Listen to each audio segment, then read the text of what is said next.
दक्ष news, सामान्यांच्या हक्कासाठी नेहमी दक्ष.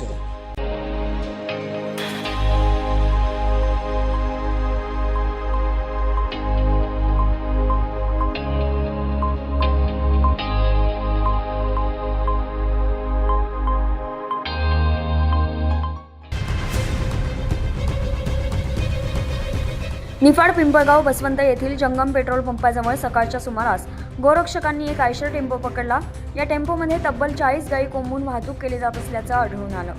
या घटनेनंतर गोरक्षकांनी घटनास्थळी रास्ता रोको आंदोलन सुरू केलं.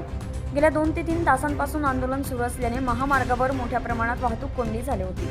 जोपर्यंत नाशिक ग्रामीणचे पोलीस अधीक्षक घटनास्थळी येत नाही तोपर्यंत आंदोलन मागे घेतलं जाणार नाही अशी भूमिका गोरक्षकांनी घेतली. तसेच गायींच्या कत्तलीवर कठोर कारवाई करण्याची मागणी यावेळी करण्यात आली. दरम्यान या प्रकरणी पिंपळगाव बसवंत पोलीस स्टेशनमध्ये गुन्हा दाखल करण्यात आलाय. पिंपळगाव पोलीस स्टेशनचे पोलीस निरीक्षक प्रदीप देशमुख तसेच त्यांच्या कर्मचाऱ्यांनी घटनास्थळी तातडीने दाखल होत आवश्यक ती कारवाई केली तर घटनास्थळी मोठ्या प्रमाणात नागरिकांची गर्दी झाली होती. परिस्थिती नियंत्रणात ठेवण्यासाठी पोलिसांनी चोख पोलीस बंदोबस्त ठेवला होता. योगेश कर्डिलेसह जुबेर शेख, दक्ष न्यूज, निफाड.